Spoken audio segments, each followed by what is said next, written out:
¿Os habéis planteado por qué se habla de noticias virales cuando en realidad los virus son agentes patógenos que infectan al ser humano y nos hacen daño?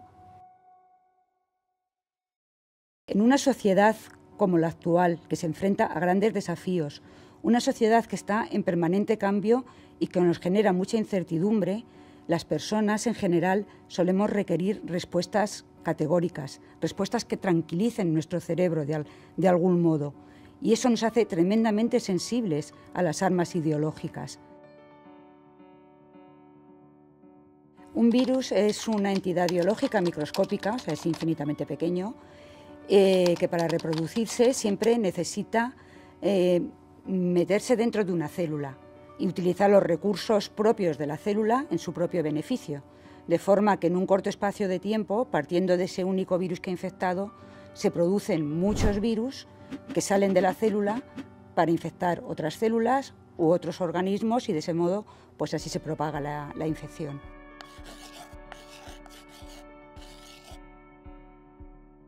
Tanto los virus como las noticias necesitan superar cierto nivel de transmisión para que realmente tengan un impacto. Un virus, si no se transmite rápidamente, acaba mucho tiempo en el ambiente y cuando está en el ambiente pues acaba siendo degradado pues bien por la temperatura o por la radiación ultravioleta y entonces ya pierde su efectividad.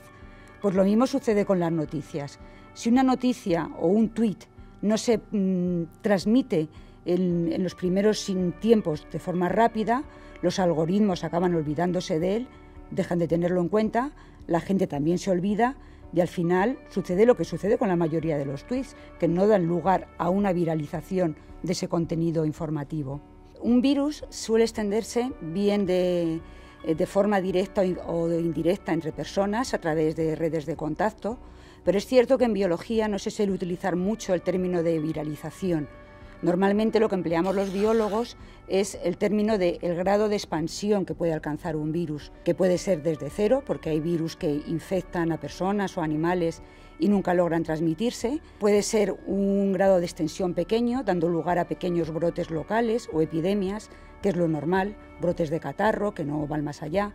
Y ocasionalmente hay virus que se propagan rápidamente y tienen un alcance tremendo, dando lugar a pandemias. ¿De qué depende todo eso? Pues hay muchísimos factores implicados. Uno de ellos, por ejemplo, es la vía de transmisión. Los virus respiratorios se transmiten muy bien. Otro factor es las redes de contactos a través de las cuales se transmite el virus, si existen o no personas supercontagiadoras, con capacidad para alcanzar a otras muchas, la resistencia del virus en el ambiente y, por supuesto, un factor importantísimo es si existen o no mecanismos de defensa en la población frente a ese virus.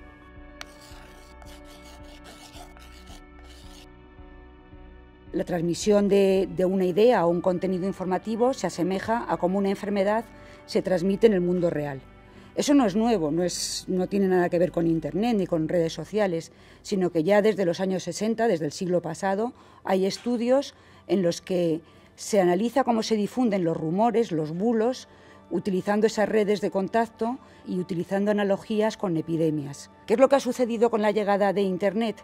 Pues que el número de contactos entre las personas, sobre todo también con las redes sociales, pues se ha incrementado muchísimo. Y además también el acceso a la información pues también es mucho más amplio que hace años. Entonces es cuando ha surgido el fenómeno de viralización, en el sentido de la propagación rápida y que alcanza a muchísimas personas de un contenido o una imagen que decimos que entonces se ha hecho viral.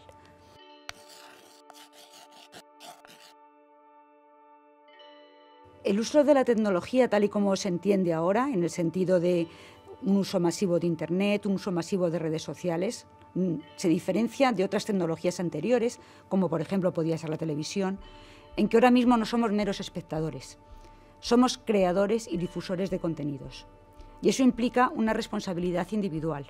Es igual que cuando una persona tiene un virus, sabe que lo tiene y entonces tiene una responsabilidad porque tiene que tomar las medidas necesarias para no contagiar, para intentar no transmitir ese virus a los demás. Las redes sociales están actualizando continuamente en base a cómo se difunden los contenidos.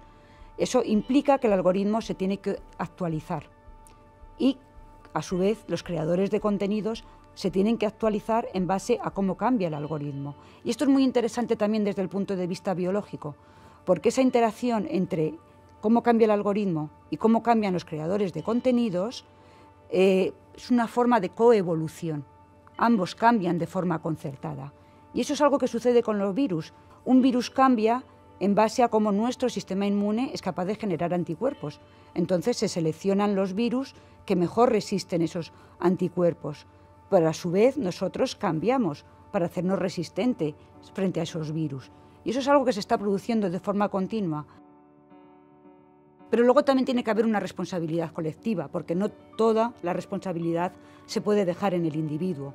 Entonces tiene que haber unos medios que vigilen qué es lo que se está difundiendo. Ya sé que esto puede sonar raro porque entramos en otro tema espinoso, que es la libertad de comunicación.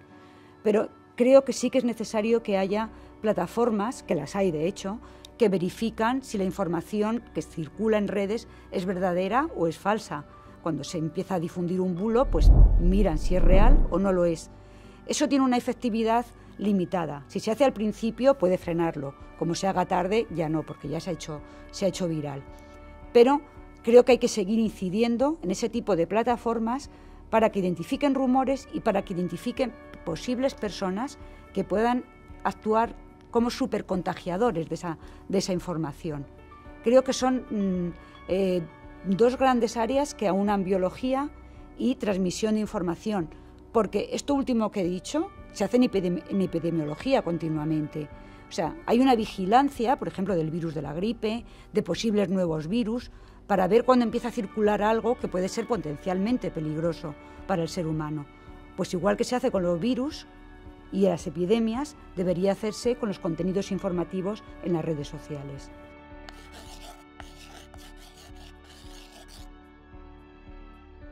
El fenómeno de una transmisión tan grande de la información y que alcance a todas las personas, lógicamente tiene un impacto tremendo. A veces el impacto no es negativo, porque a veces se transmiten noticias que lo que logran es concienciar a la población sobre ciertos problemas que requieren soluciones y que si no hubiera ocurrido ese fenómeno de viralización, pues quizás hubieran sido pasadas por alto.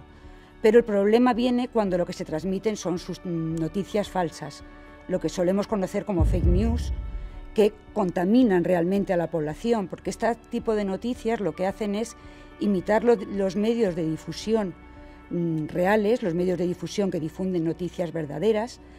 Además suelen mezclar contenido falso con contenido que es real, de modo que consiguen confundir al receptor de la información, que acaba creyéndose todo, aunque la información está contaminada por muchos contenidos falsos, y todo eso lógicamente tiene implicaciones tremendas, con lo cual llegamos a crear un fenómeno social muy grave, que es el de la posverdad.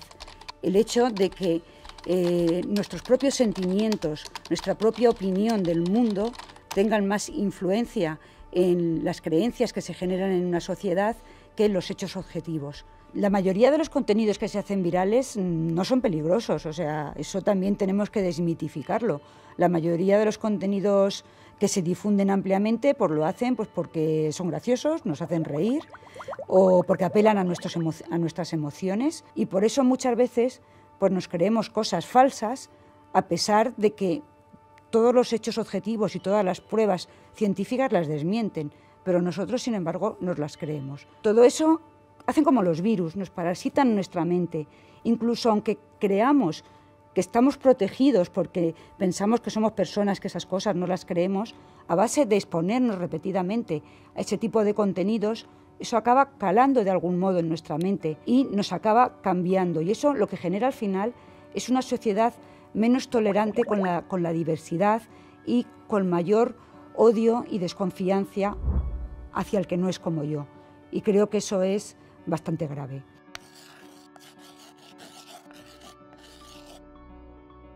Cuando alguien se contamina de una información falsa, ¿cómo sabemos quién es el contaminado? A veces podemos encontrar personas que actúan como catalizadores de la viralización, por decirlo de algún modo. Personas con muchos seguidores, con mucho prestigio social, a las que sí que en algunos casos, si están difundiendo contenidos falsos, convendría aislar.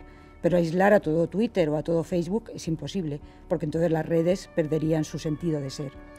Y respecto a las vacunas, que como digo son el arma más poderosa que tenemos, en el fenómeno de la difusión de noticias, pues también es posible aplicarlas. Pero yo diría que en ese caso a lo que hay que ir es a una educación digital muy temprana, para que los niños desde sus inicios sean conscientes de que no todo lo que se difunde en Internet es verdadero y de que todo lo que hacen en el mundo virtual tiene consecuencias en el mundo real. Y entonces tienen que tener una educación digital para saber distinguir lo verdadero de lo falso. Sé que no es fácil distinguir lo verdadero de lo falso, ni para los mayores ni para los niños, pero hay que dotar a las personas de herramientas para hacer esa distinción. Tienen que aprender a desconfiar de titulares sensacionalistas, de remedios milagrosos. Tienen que aprender, o tenemos que aprender, a verificar fuentes. Y yo creo que todo eso es súper necesario que se empiece a aprender desde niños, porque la sociedad digital, si no hay una catástrofe, es imparable. Entonces tenemos que aprender a convivir con ella y a utilizarla en nuestro beneficio. Yo creo que hemos dado un poder inmenso a la tecnología y todos hemos sucumbido a ese poder que le hemos dado, pero en paralelo no hemos desarrollado los recursos necesarios para ejercer un control y un uso útil de la tecnología. En realidad la tecnología yo creo que la hemos aceptado tan fácilmente porque realmente nos facilita mucho la vida, pero a mí me gustaría que se reflexionara sobre si realmente la tecnología nos ha hecho más libres y nos ha proporcionado más tiempo para nosotros. Porque al final yo diría que en muchos casos lo que nos ha generado es más obligaciones. La pandemia lo que nos ha enseñado es la susceptibilidad del ser humano, no solo frente a agentes físicos dañinos, sino frente a la información que circula, cómo puede cambiar nuestras ideas y nuestros cerebros.